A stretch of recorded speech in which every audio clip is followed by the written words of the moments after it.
Hey guys, Scott here again with another beer dissection video for you. So what I have today is another, as I mentioned, I know you guys watch these videos at different times. I post them at different times. So similar to the Sam Adams Beers for Cheers, I picked up a 15-pack assorted of Victory Brewing Company beer. And, Victory is out of the Philly area, primarily Chester, PA, Charlotte, North Carolina. I think they have some breweries down there. They got tap rooms. I've never been to their actual tap rooms, but they've been around for a while.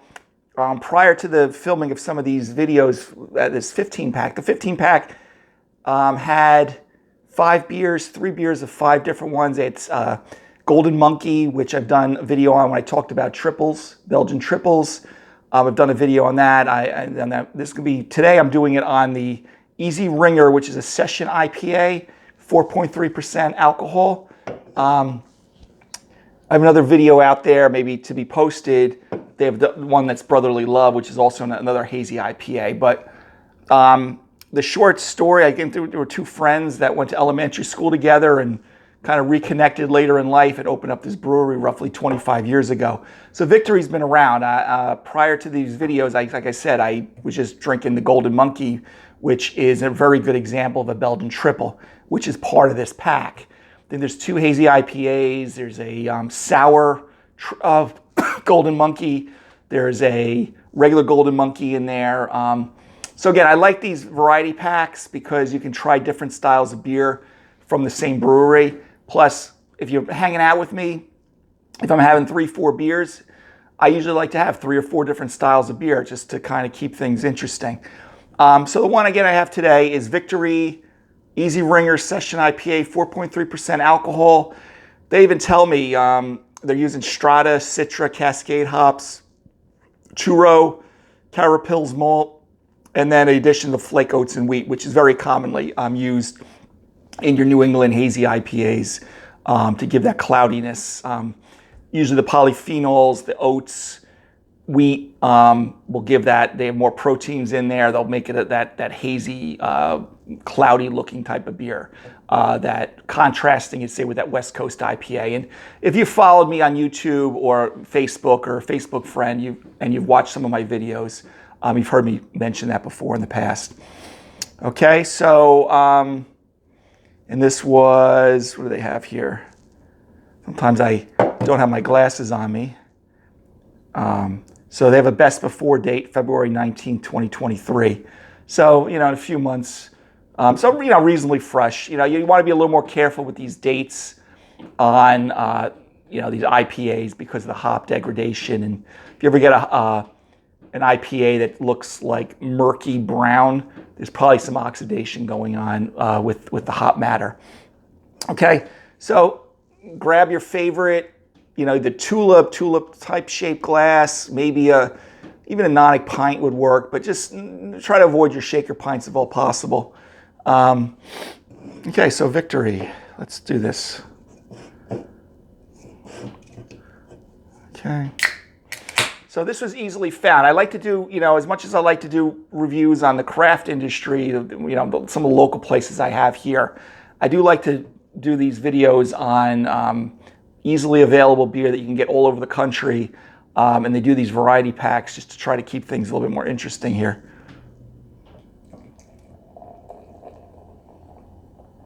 Okay, it's fizzing like champagne. I'll get it up in front of you in here in just a second. So kind of got that nice, thick, roughly 2-inch. I pour aggressively these days, so I get a nice, 1.5, 2 inches of white foam on there. It's got that, straw to light gold color. Definitely hazy, probably from like I said, from the oats, the polyphenols from the hops, but pretty, classic for the style. Okay, so let's take a whiff of this. Okay, so I get on this one, a little more, there's some peach, maybe some passion fruit.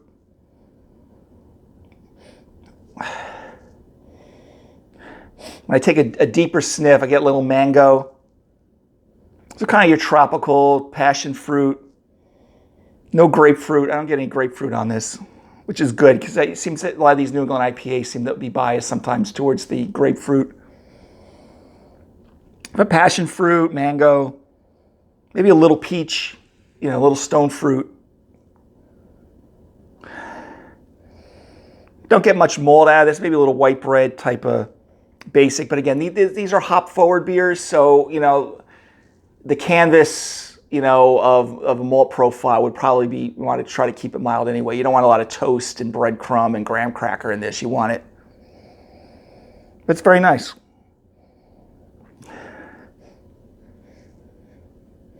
Okay. Okay, so cheers.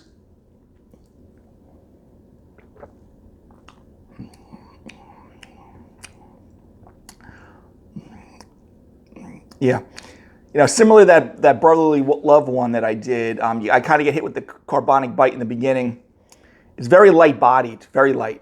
Not much creaminess in the aftertaste there, which I'll talk about that first because definitely light, very effervescent, highly carbonated. I could see this, pairing well with a lot of, some lightly fatty dishes. You don't want anything too strong because it may overpower it a little bit, but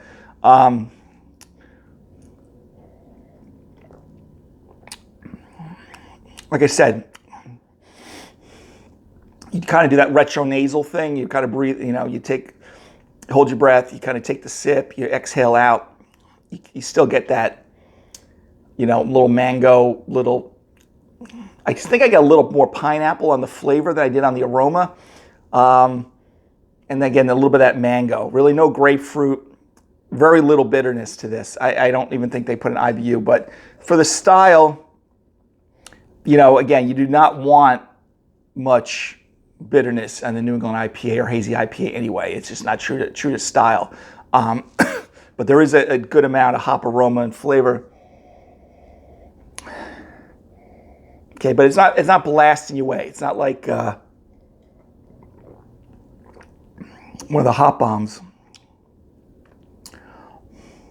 But again, very light bodied, medium body best.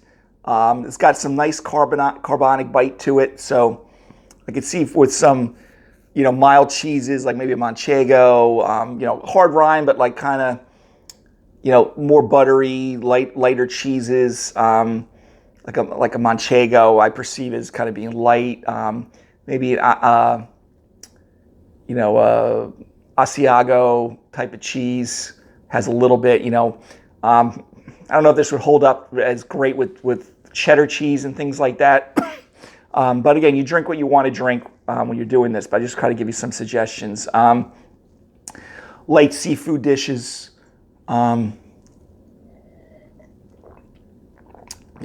with some of the heftier fishes like salmon and mackerel. Sometimes you can get a metallic taste to it. So I wouldn't necessarily recommend it. You could try it. But the beer, like I said, this is kind of a middle-of-the-road IPA, or a New England IPA. I've had a lot better. You almost want to be a little bit blasted by the aroma and the flavor of the hops. It's a very pleasant beer. Like I said, I try to balance sometimes this is a widely available beer, especially if I can pick it up at my local grocery store. Very economical, 15-pack, that 3 cans came in here. I would be very happy with this if I had this on just an average day.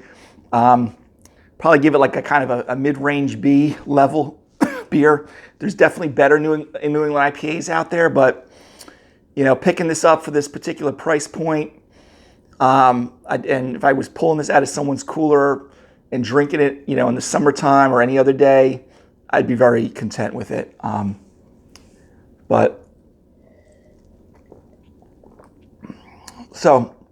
And again, light bodied, and it's only 4.3%.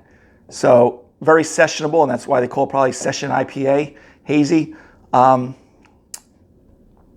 Very easy to drink. If you were kind of an intro person to craft beer, this may be something to start with before you get into some of these really, thicker, even more heavily hopped beers that are out there with New England IPAs or just IPAs in general. So again, B, Victory, Easy Ringer, Session IPA. Definitely recommend it. It looks pretty fresh, so I'm going to enjoy the rest of this beer. And but I would check Victory out. They have a lot of beers out there. I seem to always gravitate to their triples. I'm probably gonna have a new video on the sour triple and things like that, which I've never had before. So until next time, guys, Victory, Easy Ringer Session IPA, a good solid average B beer for you, which for me that's a good grade. Okay, all right, guys, have a great day. Talk to you soon.